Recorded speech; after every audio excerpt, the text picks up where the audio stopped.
سے اوپر چلی گئی ہے، 1 لاکھ اس کا جو 100 انڈیکس ہے وہ 1 لاکھ سے اوپر پوائنٹس کا چلا گیا، تو شرح سود جو ہے اس کو آپ دیکھیں وہ بتدریج نیچے آ رہی ہے، اور یہ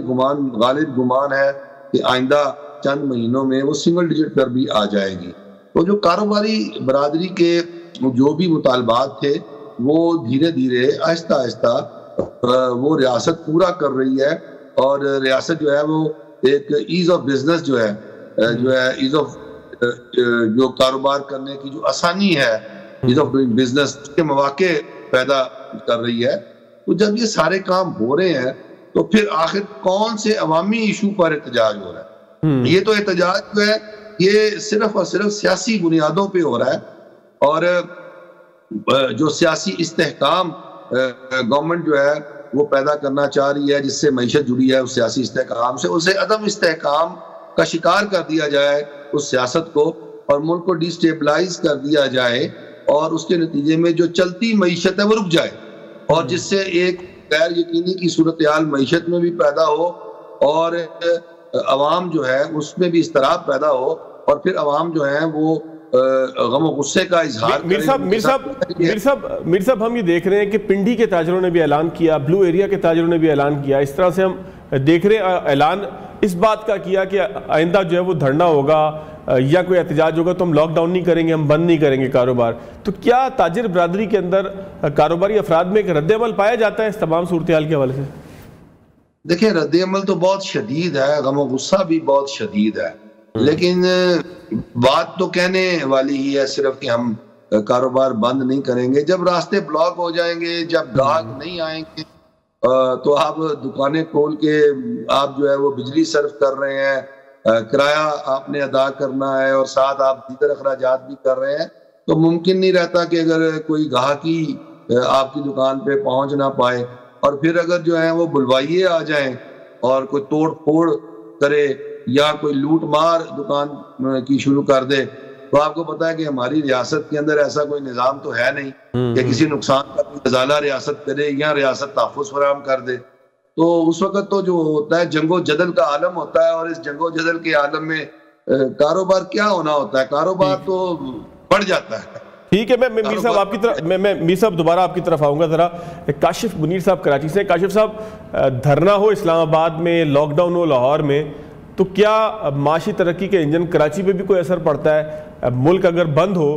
کسی اور وجہ سے، اور کراچی کے اندر حالات ظاہر ہے کہ ہم نے دیکھا کہ اتنے خراب نہیں تھے، کوئی احتجاج بھی نہیں تھا، کوئی اس طرح کا معاملہ بھی نہیں تھا، تو کیا کراچی کے اوپر کوئی اثر پڑتا ہے؟ اور جو ملک میں حالات جب خراب ہوتے ہیں تو اس سے مجموعی معیشت پہ کیا جو ہے وہ اثر ہوتا ہے جو پھر سب کے لیے ہو؟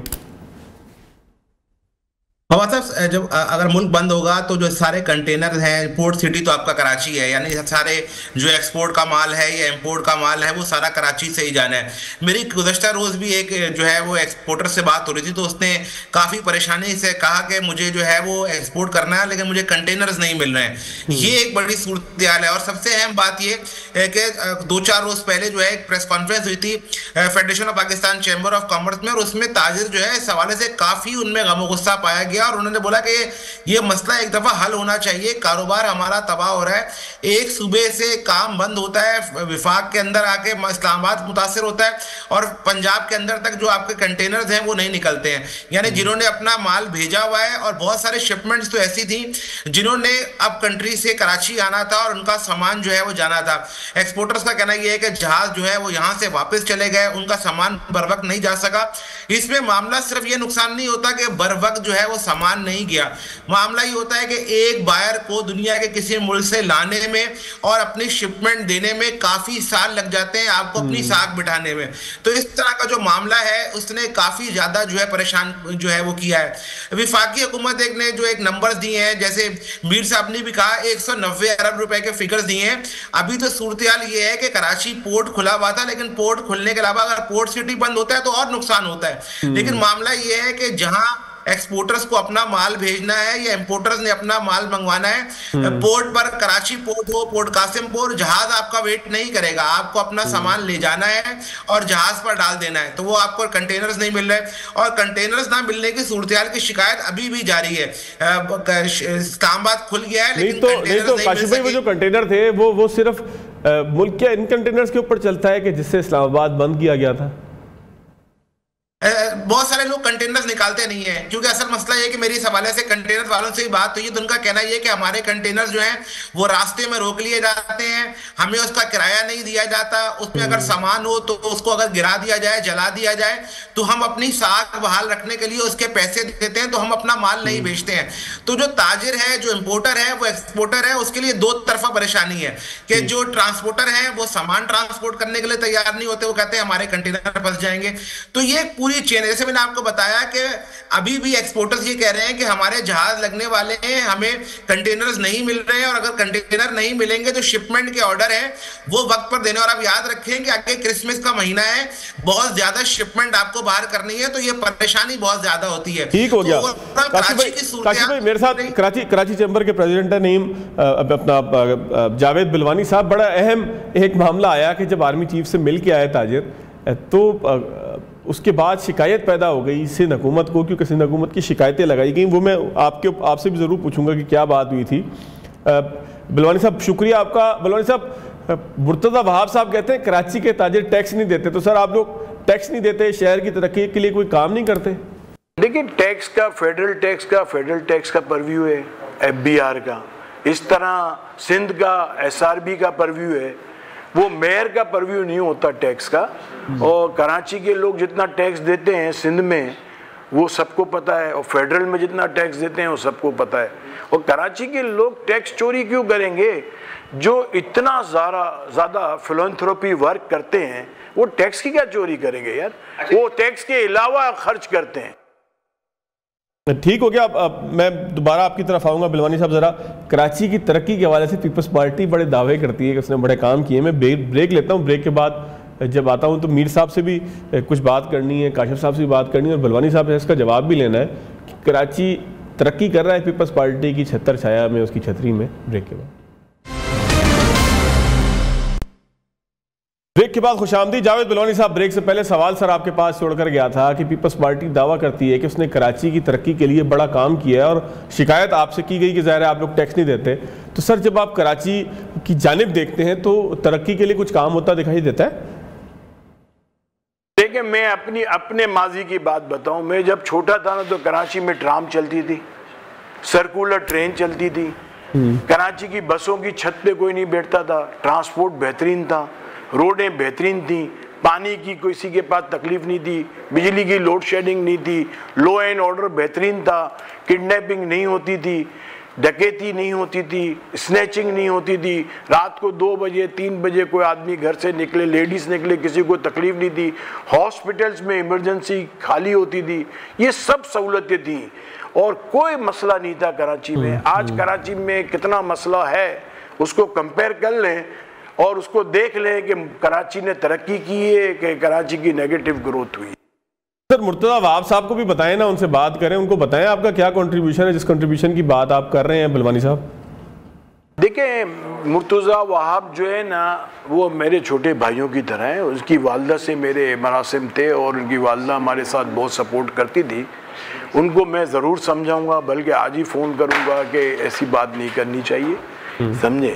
کیونکہ اب تاجر کون سے تاجر کے لیے بولا ہے، کیوں بولا ہے، یہ بھی ان سے پوچھوں گا میں کہ کیا ریزن ہے۔ ہم تو چاہتے ہیں کہ جب ہم اتنا ادھر کام کرتے ہیں کراچی شہر میں اور اتنا کچھ کرتے ہیں جو ہمارا کام نہیں ہے، جیسے ہم پولیس کو موبائلیں دے رہے ہیں، ہم اور سیکیورٹی رکھتے ہیں، ہمارا کام تھوڑی ہے۔ ہم پانی، ہم اور کیا کیا فیلانتھروپک ورک کرتے ہیں، یہ ہمارا کام تھوڑی ہے۔ یہ کیوں کرتے ہیں کہ گورنمنٹ نہیں کر سکتی تو ہم سپورٹ کرتے ہیں گورنمنٹ کو۔ فیلانتھروپک ورک کیا ہے کہ جو گورنمنٹ نہیں کر سک رہی تو وہ ہم لوگ تاجر برادری کر رہی ہے۔ ٹھیک ہو گیا۔ میر صاحب، آپ نے 2 باتیں کی تھی ابتدا میں، ایک شرح سود کے حوالے سے آپ نے بات کی کہ جی اس میں کمی آ رہی ہے، اور اسٹاک مارکیٹ جو وہ بڑی تیزی سے جو ہے وہ فلرش کر رہی ہے، چل رہی ہے، تو کیا ایک عام تاجر کی زندگی پہ، ایک عام شخص کی زندگی پہ ان دونوں انڈیکیٹرز کا کوئی فرق پڑتا ہے میر صاحب؟ دیکھیں،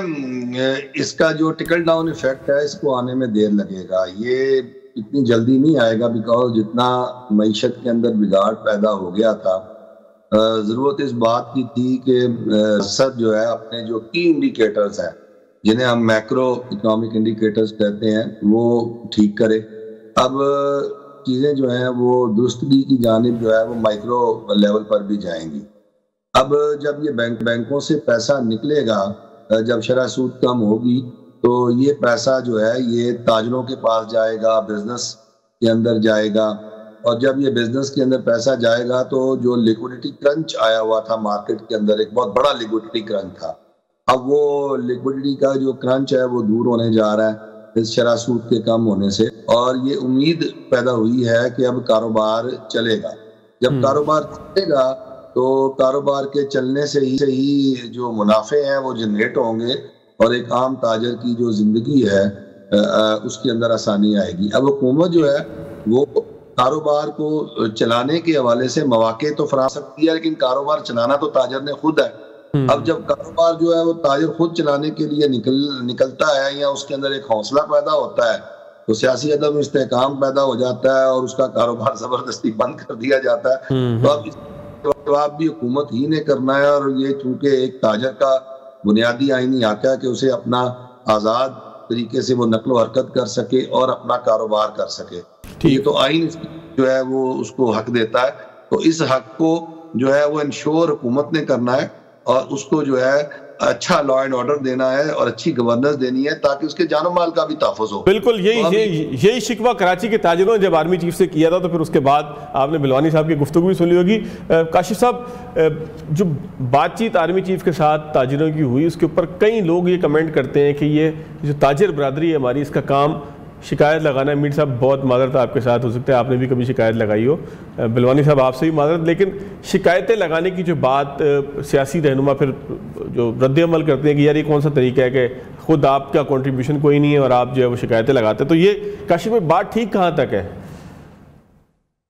دیکھیں فواز صاحب، یہ جو بات ہے کہ کراچی کے جو تاجر ہیں وہ پریشان تو ہیں سسٹم سے، کیونکہ وہ کہتے ہیں کہ جو کراچی میں جو سسٹم ہے وہ سسٹم آج بھی ویسے ہی کام کر رہا ہے، چاہے وہ زمینوں پر قبضے ہوں، پانی نہ ملنا ہو. کراچی آپ کو پتا ہے پانی کے حوالے سے جو انڈسٹری ہے وہ پانی سارا خرید کے لیتی ہے، یعنی جو آپ کی ایکسپورٹ ہے، ڈائنگ ہے، تمام کو پانی خریدنا پڑتا ہے. پانی کے حوالے سے جو مرزا وہاب نے شکایت جو اپنی اگر آپ نے وہ ویڈیو دیکھی ہے تو انہوں نے اس پہ کہا، یہی ہے میری ان سے بات بھی ہوئی ہے اس پہ، انہوں نے کہا کہ وہ جو پانی والا معاملہ ہے اس میں مجھے ملوث قرار دیا گیا اور کہا گیا کہ میں جو ہے وہ آفس نہیں جاتا. تو یہ والا معاملہ جو ہے جس پر کہا گیا ہے کہ کراچی کے تاجر جو ہے وہ بلیک میلنگ کرتے ہیں، کچھ جو ہے وہ اپنی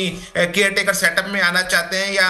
اپنے لیے کوئی کچھ سیٹ لینا چاہتے ہیں، تو یہ آج کا معاملہ نہیں ہے، لیکن اس کی ٹائمنگ بہت اہم ہے. یعنی اس ملاقات کے بعد مرزا وہاب کی جانب سے اتنا سخت رد عمل آنا. جاوید بلوانی صاحب سے میری خود بھی اس حوالے سے بات ہوئی، جاوید بلوانی ہو، کراچی چیمبر ہو، تمام ایسوسیشنز ہو، سب میں اس میں غم و غصہ اس بات کا پایا جاتا ہے کہ انہوں نے بلینکٹ کہا ہے کہ یہ لوگ بلیک میلنگ کرتے ہیں، یہ لوگ ٹیکس نہیں دیتے ہیں، لیکن اس بات کو آپ دیکھیے گا کہ یہ معاملہ اب رکے گا نہیں، یہ آگے بڑھے گا. میری بہت سارے تاجروں سے بات ہوئی ہے جو ہمارا تو رد عمل دیں گے تاجر، آپ کو لگتا ہے کہ اس کے اوپر مزید رد عمل دیں گے؟ جی بالکل دیں گے، بالکل دیں گے. اس حوالے سے جاوید بلوانی صاحب نے تو کافی محتاط رویہ رکھا، ایون مذمت بھی نہیں کی، لیکن بہت سارے تاجر اس پہ آپ کو جو ابھی اگلا ہفتہ شروع ہو رہا ہے آپ کو نظر آئے گا کہ آپ کو باقاعدہ اس پر جو ہے وہ احتجاج بھی ہوتا نظر آئے گا. اور پیپلز پارٹی کی طرف سے جو مرتضیٰ وہاب نے یہ والی لائن لی ہے، اس پر آپ کو آنے والے دنوں میں، کیونکہ میئر کراچی تمام شہر میں گھومتے ہیں، ایسوسیشن کے پاس جاتے ہیں، تو اب یہ ان کو مشکلات ان کے لیے کھڑی ہوں گی کیونکہ پانی نہیں ملتا ہے، پانی پہ احتجاج ہوتا ہے، فیکٹریاں نہیں چل پا رہی ہیں. اور جو انہوں نے یہ بات کی تھی کہ پہلے بھتے کی پرچیاں نہیں آ رہی تھی اس زمانے کی صورتحال پہ، تو ابھی بھی صورتحال جو ہے کراچی کے تاجروں کی جو شکایات ہے جو بند کمرے میں ہوئی ہے، اصل غصہ وہی ہے جو مرزا وہاب نے باہر نکالا. ٹھیک. میں مختصر صاحب بلوانی صاحب اگر آپ بتا دیں کہ جو پازیٹیو کام ہے پیپلز پارٹی کے، جس طریقے سے میئر صاحب کہتے بھی ہیں کہ بھائی کوئی ہم نے اچھا کام بھی تو کیا ہے، اس کو سراہیں گے نہیں آپ سر؟ یہ تو میں ان سے پوچھنا چاہتا ہوں آپ کے توسط سے کہ وہ بتا دیں تاکہ سب کو، میڈیا کو ہی پتا چلے کہ انہوں نے کون سا ایسا کام کیا ہے کہ جس کے لیے ہم ان کو ہار پہنائیں. بہت شکریہ. جاوید بلوانی صاحب میرے ساتھ موجود تھے، نعیم میر صاحب میرے ساتھ موجود تھے، کاشف منیر نے مجھے کراچی سے جوائن کیا تھا. ناظرین آپ ایک بریک لیں گے، بریک کے بعد بات کریں گے چیمپئنز ٹرافی کے حوالے سے، ڈیولپمنٹ کے اوپر، اور پھر پاکستان کے پاس فیوچر میں کیا کیا آپشنز ہیں اور کیا پاکستان کرکٹ بورڈ نے جو ڈیل کی ہے وہ درست مکمل ہوئی ہے، مکمل ہو رہی ہے، یا اس میں کوئی گنجائش تھی. میرے ساتھ موجود ہوں گے ایک سابق chairman P C B. Break کے بعد بریک کے بعد خوش آمدید ڈاکٹر نسیم اشرف صاحب میرے ساتھ موجود ہیں، سابق چیئرمین ہیں پی سی بی کے، اور ہر فرد پاکستان میں اس وقت بات کر رہا ہے کہ چیمپئنز ٹرافی کا مستقبل کیا ہوگا۔ اطلاع یہ ہے کہ پاکستان نے قبول کیا ہے کہ وہ ہائبرڈ سسٹم کسی اور نام سے لیکن ہائبرڈ سسٹم کو قبول کرے گا، اور پاکستان اور ہندوستان کے میچز دبئی میں ہوں گے، پھر چاہے ہندوستان کسی سیریز کی میزبانی کریں یا کسی جگہ اس کی میزبانی کا معاملہ ہو یا پھر پاکستان ہو، یعنی کہ پاکستان اس بات پر اب راضی ہو چکا ہے کہ ہندوستان کے میچز بھی وہ دبئی میں کھیلے گا، ہندوستان جا کر نہیں کھیلے گا۔ ڈاکٹر صاحب بہت شکریہ آپ کے وقت کا۔ ڈاکٹر صاحب آپ چیئرمین پی سی بی ہوتے، یہ صورتحال درپیش ہوتی، گو کہ آپ کے دور میں سیریز ہوتی رہی ہے ہندوستان اور پاکستان کی، لیکن اگر یہ صورتحال آپ کے دور میں پیش آتی، چلے اس کو مزید ریفریز کر لیتے ہیں کویشچن کو، کہ یہ جو صورتحال جو پاکستان کرکٹ بورڈ کو درپیش تھی، اگر اس سے نمٹنے کی بات کی جائے تو کیا کیا آپشنز پاکستان کے پاس ہو سکتے تھے، اور کیا پاکستان نے اس وقت ان تمام آپشنز کو استعمال کیا ہے؟ دیکھیے جی فواد، میں سمجھتا ہوں کہ اس میں جو بیسک ذمہ داری ہے وہ آئی سی سی کی تھی، اور آئی سی سی نے اپنا رول ادا نہیں کیا۔ یہ ٹورنامنٹ کس کا ہے؟ آئی سی سی کا ٹورنامنٹ، اس میں کون سے رول اپلائی ہونے چاہیے؟ آئی سی سی کے رول اپلائی ہونے چاہیے، تو کیوں نہیں ہو رہے؟ اور اس کی میں آپ کو تھوڑی سی بیک گراؤنڈ بتاتا ہوں۔ ہسٹری میں یہ رول اپلائی ہو چکے ہیں، یہ پہلی دفعہ نہیں ہے کہ کوئی ٹیم یا کوئی ملک کھیلنے سے انکار کر رہا ہے۔ آپ کو یاد ہوگا کہ 1996 کا ورلڈ کپ جو ایشیا میں ہوا تھا، فائنل لاہور میں ہوا تھا، شری لنکا جیتا تھا، اس ٹورنامنٹ میں آسٹریلیا اور ویسٹ انڈیز نے شری لنکا جا کے کھیلنے سے انکار کیا تھا کہ وہاں پہ سیکیورٹی ٹھیک نہیں ہے۔ تو اس کا کیا نتیجہ نکلا تھا؟ یہ نہیں ہوا تھا کہ آسٹریلیا اور ویسٹ انڈیز کو کہا تھا کہ تم جا کے لندن میں کھیلو، ان دونوں ٹیموں کو میچ فورفیٹ کرنے پڑے تھے، اور اس سے پہلے انگلینڈ اور نیوزی لینڈ نے ریفیوز کیا تھا، اور افریقہ میں جا کے کینیا میں اور زمبابوے میں کھیلنے سے تو ان کو بھی میچ فورفیٹ کرنے پڑے تھے۔ سو بیسک رول بالکل موجود تھا۔ آئی سی سی جو ہے وہ ہٹ رہی ہے، وہ کمزور پڑ گئی ہے، اور وہ بالکل ہندوستان یا انڈیا کی بی سی سی آئی کے آگے بالکل انہوں نے گھٹنے ایڑ دیے۔ لیکن ڈاکٹر صاحب صورتحال بھی تو مختلف ہے نا۔ اس وقت شاید کوئی بھی کرکٹ بورڈ اتنا مضبوط نہیں تھا جتنا مضبوط اب انڈیا کا کرکٹ بورڈ ہے۔ اب ظاہر ہے کہ آئی سی سی کی صدارت بھی انہوں نے سنبھال لی ہے، تو سر اتنی مضبوطی نہیں تھی، کوئی بگ 3 کی، بگ 4 کی، بگ 5 کی بات نہیں ہوتی تھی، کرکٹ اتنی کمرشل نہیں تھی، تو سر یہ ساری صورتحال بھی تو تبدیل ہوئی ہے نا۔ یہ بالکل آپ صحیح فرما رہے ہیں، کیونکہ دیکھیں نا اب ایشو سارا میں اس پہ آ رہا تھا کہ اتنا زیادہ اس میں پیسہ آ گیا ہے۔ آپ ابھی جو خالی آئی سی سی انڈیا کے رائٹس کے لیے جو ان کے ساتھ نیگوشیٹ کر رہا ہے $4 بلین کے لیے فار جسٹ 3 ایئرز، $4 بلین، اور اسی طریقے سے جو اینول فیس ہے جو ہر ایک ملک کو دی جاتی ہے، اس کا ریونیو آئی سی سی کا ڈسٹریبیوٹ ہوگا $600 ملین، اس 600 میں سے 250 ملین انڈیا کو ملے گا، اور اس کے بعد جو نیکسٹ ہے وہ آسٹریلیا کو 41 ملین، اور پاکستان کا بھی اس میں حصہ برا نہیں ہے، 35 ملین ہے۔ تو آپ کی بات بالکل بجا ہے کہ وہ حالات چینج ہو گئے ہیں، لیکن آخر آپ اگر اس گیم کو اس طریقے سے کریں گے تو یہ صرف پھر ایک انڈیا کا ٹورنامنٹ بن کے رہ جائے گا، اور الٹیمیٹلی نقصان ہوگا اس وقت۔ اچھا ڈاکٹر صاحب، یہ آپ نے ایک بڑی امپورٹنٹ بات کی ہے، میں براڈ کاسٹرز والی بات سر مکمل میں دوبارہ آپ کو اس کا موقع دوں گا، لیکن سر یہ جو سچویشن اس وقت پیدا ہو گئی ہے، اس کے نتیجے میں آخر میں نقصان تو پھر کرکٹ کا ہی ہو رہا ہے نا، گیم کا اسپرٹ خراب ہو رہا ہے، گیم کے جو رولز ہیں اس کے اوپر جو ہے وہ انٹرپشن آ رہی ہے، تو پھر اس کا ذمہ دار کون ہے؟ بالکل اس کا ذمہ دار آئی سی سی ہے، اور ساتھ انڈیا بھی ہے۔ میں یہ نہیں کہہ رہا کہ انڈیا نہیں ہے، کیونکہ دیکھیں ان کو یہ رول پہلے تھے نا، تو انہوں نے یہ کیوں نہیں کلیئر کر دیا تھا جب یہ ساری ٹورنامنٹ کے سکیجول بن رہے تھے 2 سال پہلے؟ تو ان کو معلوم تھا کہ چیمپئنز ٹرافی پاکستان میں ہوگی، اور پاکستان کو انڈیا نے کہا ہوا ہے کہ ہم آ کے نہیں کھیلیں گے، تو ان کو چاہیے تھا آئی سی سی کو کہ اس کو کلیئر کرتے اور اس وقت رولز میں لکھواتے، انڈیا سے منواتے کہ یہ کام ہے، تم لکھ کے دو کہ پالیسی کیا ہوگی۔ انہوں نے چھوڑ دیا آخر پہ، اور پھر اپنی ذمہ داری سے ہٹ کے اب کہا انڈیا کو، پاکستان کو کہ آپ دونوں بیٹھ کے بات کریں اور اس کا فیصلہ نکالیں۔ لیکن جو اس کا سلوشن ہے اس کا وہ بالکل یہ ہونا چاہیے. اس کا پرنسپل میں بتا سکتا ہوں, وہ بالکل پی سی بی نے بھی آرٹیکولیٹ وہی بات کی ہے. وہ یہ ہے کہ جو بھی رول ہوگا وہ دونوں ممالک یا ہر ممبر کنٹری کو ایکولی اپلائی کرے گا. یہ نہیں ہو سکتا کہ آپ پاکستان کے بارے میں آپ کہیں کہ جو میچز انڈیا نہیں کھیلنا چاہتا پاکستان میں وہ دبئی میں ہوں گے یا شری لنکا یا بنگلہ دیش میں, اور پھر جب انڈیا میں اگلے سال 3 ٹورنامنٹس ہوں گی اگلے 3 سالوں میں, اس میں جو پاکستان کا موقف ہے وہ بڑا کلیئر ہے کہ اگر انڈیا پاکستان نہیں آتا تو پاکستان بھی انڈیا نہیں جائے گا. بالکل صحیح موقف ہے اور اس پہ ہمیں ڈٹا رہنا چاہیے. ڈاکٹر صاحب, حق تلفی کتنی ہوتی ہے شائقین کی, کمرشلی کتنا نقصان ہوتا ہے پاکستان کو بھی اور ہندوستان کو بھی کہ جب پاکستان اور ہندوستان کی بائی لیٹرل سیریز نہیں ہوتی, اور اس کو تناظر وہی ہے کہ ظاہر ہے کہ آپ کے دور میں سیریز ہوئی تھی ہندوستان اور پاکستان کی, تو کمرشلی اور پھر فین ویورشپ جو ہے یعنی کہ جو ایک عام شائقین یا تماشائی گراؤنڈ پہنچتا ہے کرکٹ کے ساتھ اس کی ایک لگاؤ بڑھتا ہے, اس کی کتنی ایک تلفی ہوگی اور کمرشلی کتنا نقصان ہوتا ہے, کتنا فائدہ ہوتا ہے پاکستان انڈیا کی سیریز کا؟ نہیں, سب سے بڑی ٹورنامنٹ, سب سے بڑا میچ جو ہے دنیا میں ابھی بھی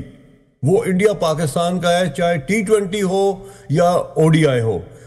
T20 میں ہمارے اب تو اور بھی بہت زیادہ ہو گیا ہوگا, اس وقت ایک میچ T20 کا کوئی $1.5 ملین پہ براڈ کاسٹ رائٹ جاتے تھے. سو اس کا کہنے کا مطلب یہ ہے کہ سب سے بڑا میچ یہ ہے اور اس کے نکلنے سے سب سے بڑا نقصان ہے. اسی وجہ سے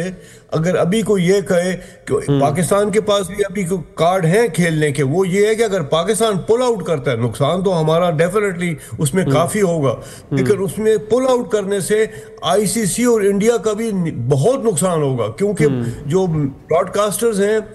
پاکستان کے نکل جانے سے براڈ کاسٹر جو فیس دیں گے وہ پہلے سے تقریباً 50% یا 60% پہ ہوگی. تو یہ بات بالکل پاکستان کو پتہ ہے, آئی سی سی کو پتہ ہے. India doesn't care because India کے پاس پیسے کے حوالے سے اتنی اسٹرانگ مارکیٹ ہے کہ وہ اپنے فائنینشیل پوزیشن بڑی مضبوط ہے. نقصان بہت ہوگا, کرکٹ کا نقصان ہوگا, اور میں اسی لیے کہہ رہا ہوں کہ بار بار کہ اگر یہ طریقہ اس طرح چلتا رہا تو الٹیمیٹلی یہ کرکٹ بالکل باقی ممالک میں ختم ہو جائے گی اور پھر انڈیا کا یہی نقصان ہوگا اس میں. ڈاکٹر صاحب, لیکن ایک سوال یہ بھی پیدا ہوتا ہے نا کہ آئی سی سی کی جو 2-3 ایونٹس ہیں, وومن ورلڈ کپ ہے اور 2-3 ایونٹس جو اگلے سال ہندوستان کے اندر آئیں گے, تو اس میں اگر پاکستان یہی رویہ اختیار کرتا ہے کہ ہم بھی نہیں جائیں گے اور ہائیبرڈ ماڈل کے اوپر بھی کوئی بات نہیں ہوتی, تو پھر اس کے نتیجے میں ہندوستان کو تو شاید فرق نہ پڑے پاکستان کے نہ آنے سے. نہیں, اس میں آئی سی سی کی تو نقصان ضرور ہوگا, کیونکہ اگر پاکستان دیکھیے نا, ایک ODI ورلڈ کپ ہونے والا ہے ہندوستان میں, ایک T20 26 میں ورلڈ کپ ہندوستان میں ہونے والا ہے, اور ایک چیمپئنز ٹرافی ہندوستان میں ہونے والی ہے 2029 میں. اس کے علاوہ 26 یا 27 میں 26 میں غالباً ویمنز ورلڈ کپ بھی ہندوستان میں. 4 ٹورنامنٹس ہیں. پاکستان کا نہ جانا کم از کم مینس ٹورنامنٹس کے لیے اس کے رائٹس آدھے بھی نہیں رہیں. ڈاکٹر صاحب, ایک آخری چیز کے اوپر اور تبصرہ کر دیجیے گا سر, کہ یہ جو سیاست کرکٹ کے اندر آ گئی ہے, یہ پہلے بھی کیا اسی طریقے سے موجود تھی, کیونکہ پاکستان ہندوستان کے تعلقات تو شاید کبھی بھی اتنے مثالی نہیں رہے, یا اب جو ہے وہ یہ سیاست اتنی شدت کے ساتھ آگے آ گئی ہے؟ مطلب سیاست موجود ہونا اس میں کوئی بری بات نہیں ہے, لیکن اس میں جو شدت آ گئی ہے یہ کس حد تک نقصان دہ ہے؟ کیونکہ پاکستان میں بھی ہم دیکھ رہے ہیں کہ وزیر داخلہ سربراہی کر رہے ہیں کرکٹ بورڈ کی, اور ہندوستان کے وزیر داخلہ جو ہے ان کے قریبی رشتہ دار ہیں جو شاہ صاحب ہیں جو آئی سی سی میں چلے گئے. بالکل نہیں, بہت شدت آ گئی ہے. پہلے کافی کوآپریشن ہوتی تھی. آپ کو معلوم ہے کہ جو 96 کا ورلڈ کپ ہے, اس سے پہلے جو 87 کا بھی ورلڈ کپ تھا وہ پاکستان انڈیا نے مل کے کروایا تھا, اور اس کا بہت فائدہ ہوا تھا. 96 کے ورلڈ کپ میں بھی پاکستان انڈیا تھا. پھر جو بائی لیٹرل سیریز ہیں اس کا بھی نہایت دونوں ملکوں کو بہت فائدہ تھا. اب بدقسمتی سے یہ جو دور گزر رہا ہے, یہ میں سمجھتا ہوں کہ جو اس وقت ہندوستان کی حکومت ہے ان کا رویہ جو ہے وہ بہت سخت ہے, اور وہ ایک ناٹ اونلی ڈسکرمنیٹوری رویہ ہے, وہ ایک لگتا ہے ایسا ہے کہ جیسے وہ اسپورٹس ڈپلومیسی کو استعمال کر رہے ہیں دباؤ کے لیے,